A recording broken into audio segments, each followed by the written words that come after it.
ఆ కాలాన్ని చీకటి యుగం అంటారు. మనుషులు ఒకరికొకరు ఘోరమైన విషయాలు చేసుకున్నారు.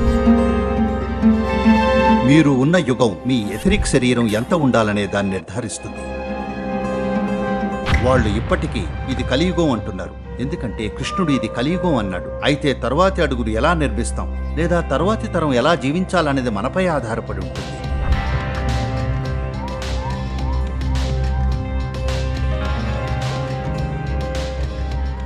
సరే, ఈ ప్రచారం అంతా కూడా అంటే కనీసం న్యూస్ ఛానళ్లలో వాళ్ళు ఇది కలియుగం ఇది కలియుగం అంటున్నారు, ఎందుకంటే కృష్ణుడు ఇది కలియుగం అన్నాడు. ఎప్పుడన్నాడు? 5124 సంవత్సరాల క్రితం అన్నాడు. అంటే అప్పట్నుండి లెక్కిస్తే కలియుగం కాలం అంటే 2592 ఏళ్లు అదెప్పుడో ముగిసిపోయింది. అలాగే ద్వాపరయుగం కూడా 2592 ఏళ్లు, అది కూడా ముగుస్తుంది సుమారుగా 2082లో, అంటే ఇంకో 58 ఏళ్లలో కదా. 58 ఏళ్లలో దగ్గర దగ్గర 60 ఏళ్లు. ఇంకో 60 ఏళ్ల పాటు జీవిస్తే మీరు త్రేతాయుగాన్ని చూస్తారు. దీనర్థం సడన్ గా ఒక రోజున త్రేతాయుగం అవుద్దని కాదు. చూడండి, శీతాకాలం అన్నప్పుడు ఫలానా రోజున ఉన్నట్టుండి శీతాకాలం అవుతుందని కాదు, అది క్రమంగా జరుగుతుంది. ఎండాకాలం కూడా ఒక రోజున ఉన్నట్టుండి వస్తుందని కాదు, అది నెమ్మదిగా జరుగుతుంది. కాబట్టి దేన్నైతే మీరు యుగాలు అంటున్నారో అవి మరింత పెద్ద స్థాయిలో చోటు చేసుకునే ఋతువులు. మన ఋతువుల్లో శీతాకాలంలో చెట్లు ఒకలా ఉంటాయి, జంతువులు ఒకలా ఉంటాయి, వసంతకాలంలో అవి ఇంకోలా ఉంటాయి, ఎండాకాలంలో మరోలా ఉంటాయి. అదేవిధంగా వేర్వేరు యుగాల్లో ఈ భూమి మీద జీవం వేర్వేరు విధాలుగా ఉంటుంది, ఎందుకంటే ఇది మరింత పెద్దదైన ఋతు వ్యవస్థ. So Kali is a time. కాబట్టి కలి అనేది మనం ఈ దీర్ఘ వృత్తాకారంలో అత్యంత దూరాన ఉండే సమయం. ఆ కారణంగా దీన్ని ఎన్నో విధాలుగా చూడొచ్చు. ఒక ముఖ్యమైన విషయం ఏమిటంటే మనకు ఉండే 5 శరీరాల్లో లేదా 5 కోశాల్లో, ముఖ్యంగా మనుషుల విషయానికి వచ్చినప్పుడు భౌతిక శరీరం లేదా అన్నమయ కోశం, మానసిక శరీరం లేదా మనోమయ కోశం, శక్తి శరీరం లేదా ప్రాణమయ కోశం, ఇంకా విజ్ఞానమయ కోశం లేదా ఎథరిక్ శరీరం. ఇక్కడ ప్రశ్నల్లా మీలో ఎంత అన్నమయ కోశం ఉంది, మీ అన్నమయ కోశం ఎంత ప్రబలంగా ఉంది, లేదా మీ మనోమయ కోశం ఎంత ప్రబలంగా ఉంది, లేదా మీ ఎథరిక్ శరీరం లేదా విజ్ఞానమయ కోశం ఎంత ప్రబలంగా ఉంది అన్నదే. తదనుగుణంగా మీ పనితీరు ఉంటుంది. కాబట్టి ఎన్నో విధాలుగా ఈ ఋతువులు దాన్ని నిర్ధారిస్తాయి. మనకు కనిపించే ఈ 4 ఋతువుల్లో ఈ దేశంలో ముఖ్యంగా ఈ 11 డిగ్రీల అక్షాంశం వద్ద ఆ ప్రభావాన్ని మనం పెద్దగా గమనించలేకపోవచ్చు, కానీ అది ఉంది. దాన్ని గుర్తించారు కాబట్టి తమిళనాడులో మార్గళి మాసం ఉంది, అలాగే మాఘమాసం. ఐఎమ్ సారీ, దేశవ్యాప్తంగా రకరకాల పేర్లున్నాయి. ప్రతి ఒక్కరూ కూడా ఈ మాసాన్ని కొద్దిగా మందగించే మాసంగా గుర్తించారు. అలాగే తమను మెరుగుపరుచుకోవడానికి కొన్ని విషయాలు చేస్తూ ఉంటారు. కానీ సమశీతోష్ణ దేశాల్లో చూస్తే శీతాకాలానికి వసంతకాలానికి మధ్య గణనీయమైన వ్యత్యాసం ఉంటుంది, అపారమైన వ్యత్యాసం. అదే ప్రపంచంలో ఉన్నారని అసలు నమ్మనేలేరు. మీరు శీతాకాలంలో వెళితే అంతా కూడా ఇక ఇదే ప్రపంచం అంతం అన్నట్టుంటుంది. వసంతం రాగానే భూమ్ అన్నీ మళ్లీ పుంజుకుంటాయి. కాబట్టి కనీసం ఈ భూభాగంలో లేదా ఉత్తరార్ధగోళంలో ఈ విధంగా ఉంటుంది. దక్షిణార్ధగోళంలో దీనికి వ్యతిరేకంగా ఉంటుంది, కానీ ఇవే విషయాలు జరుగుతాయి. కాబట్టి ఈ మరింత పెద్ద ఋతువుల్లో కూడా ఇలానే జరుగుతుంది. అయితే మనుషుల విషయంలో మీ భౌతిక శరీరం ప్రబలంగా ఉంటుందా, లేదా మానసిక శరీరం ప్రబలంగా ఉంటుందా, శక్తి శరీరం ప్రబలంగా ఉంటుందా, లేదా ఎథరిక్ శరీరం ప్రబలంగా ఉంటుందా అన్నది కొంతమేరకు సంవత్సరంలో చోటు చేసుకునే ఈ సాధారణ ఋతువులపైన కూడా ఆధారపడి ఉంటుంది. కానీ మరింత పెద్ద ఋతువులు ఇంకా మరింతటినో నిర్ధారిస్తాయి. మీరు ఉన్న యుగం మీ ఎథరిక్ శరీరం ఎంత ఉండాలనే దాన్ని నిర్ధారిస్తుంది. అంటే ఇక అదే పూర్తిగా నిర్ధారిస్తుందని కాదు, దాన్ని అధిగమించలేమని కాదు, అది ఒక ప్రభావం మాత్రమే. మీరు ఏ యుగంలోనైనా సరే అద్భుతంగా ఉండొచ్చు, అలాగే ఏ యుగంలోనైనా గందరగోళంగా ఉండొచ్చు. మీ అనుభూతి ఎలా ఉంటుంది అనేది మంచి చెడ్డలకు సంబంధించిన ప్రశ్న కాదు. లేదా మీరు చూడండి, ప్రజలు ఇలా అంటూ ఉంటారు, దేని గురించైనా ఒక అభిప్రాయం ఏర్పరచుకున్న మరుక్షణం కొందరు పాపులవుతారు, కొందరు మహాత్ములవుతారు.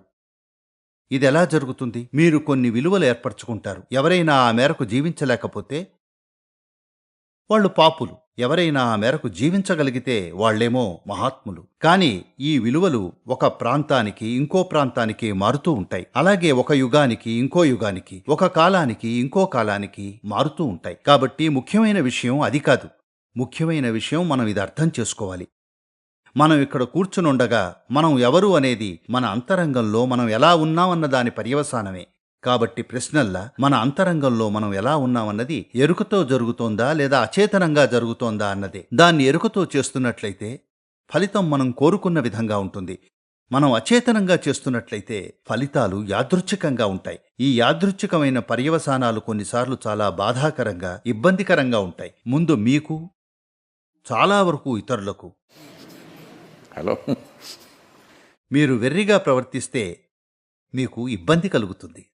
అలాగే కొంత అటెన్షన్ కూడా లభిస్తుంది. కానీ ఇతరులు ఎంతో ఇబ్బంది పడతారు, మీ చుట్టూ ఉన్నవారు. కాబట్టి ఈ ప్రభావాలు అధిగమించలేనివి కాదు. అవి అందరిపై ఉండే సాధారణ ప్రభావాలు. అయితే కలియుగ కాలాన్ని ఏదైతే 2000 ఏళ్ల క్రితం ముగిసిందో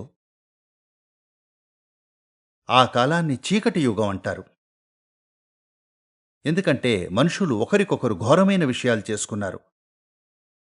ఘోరమైన విషయాలు చేయడమే కాదు, వాటిని భారీ ఎత్తున చేశారు. దానర్థం ద్వాపర యుగంలో మనం ఘోరమైన విషయాలు చేయలేదని కాదు, మనం కూడా చేశాం. అయినప్పటికీ అది సర్వసాధారణం కాదు. కనీసం అది తప్పని మనకి తెలుసు. అదే అతిపెద్ద వ్యత్యాసం. ఘోరమైన పనులు చేస్తున్నప్పటికీ కనీసం అవి చేయదగ్గ పనులు కాదని తెలుసు. అవి సరి అయిన పనులే అనుకుంటే ఇక అప్పుడు అది వేరే విషయం. ఎందుకంటే సరిచేసుకోవటానికి చోటే ఉండదు. ఇక అదే ప్రపంచ తీరుగా మారుతుంది. గతంలో ఆ విధంగా ఉండింది కూడా. అసలు మనుషులు చేయగలరు అని అనుకోని ఎన్నెన్నో విషయాలు గతంలో సాధారణ విషయాలుగా చేయబడ్డాయి. పైగా సరి అయిన పనులే అని ఆమోదించబడ్డాయి. కాబట్టి మనం సరిగ్గా త్రేతాయుగానికి దగ్గరలో ఉన్నాం. దానికోసం వేచి చూడాల్సిన పనిలేదు. చూడండి, వేసవికాలం వేచి చూడలేదు, ఇంకా సమయం రాలేదు, అప్పుడే చెమటలు పట్టేస్తోంది. మనం కూడా కాలానికంటే ఒక అడుగు ముందు ఉండొచ్చు కదా. హలో. కాబట్టి అందుకనే ఇది చాలా ముఖ్యం.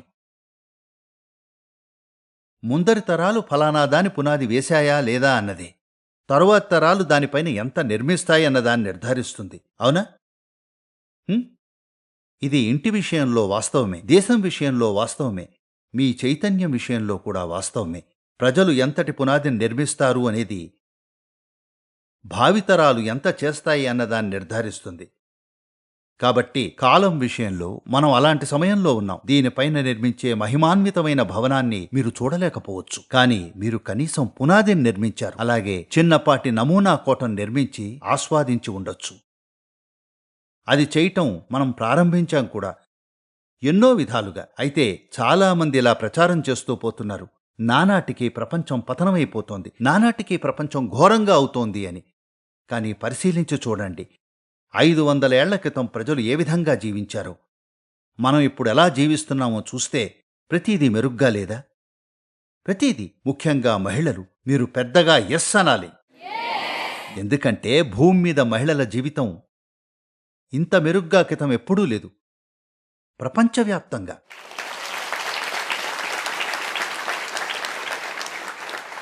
కాబట్టి తరువాతి అడుగు ఎలా వేయాలన్నది మన చేతుల్లోనే ఉంది.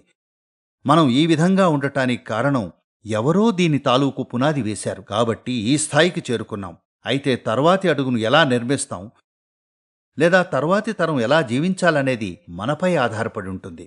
కాబట్టి ఇటువంటి సమయంలో, నేను ఇటువంటి సమయం అన్నప్పుడు మనం ఒక యుగం నుండి మరో దానికి మారుతున్నప్పుడు, శీతాకాలం నుండి వసంతకాలానికి మారుతున్నప్పుడు వికసించడానికి మనం సిద్ధంగా ఉండాలి. We must be ready to blossom. Hello. ఎన్నో విధాలుగా మనం ఉన్న ఈ సమయం ఎంతో ప్రాముఖ్యమైంది. ఎందుకంటే బహుశా నేను అది చూడకపోవచ్చు. కానీ మీలో ఎంతోమంది యువత ఇలా మారడాన్ని చూస్తారు. అంటే ద్వాపర యుగం నుండి త్రేతాయుగానికి.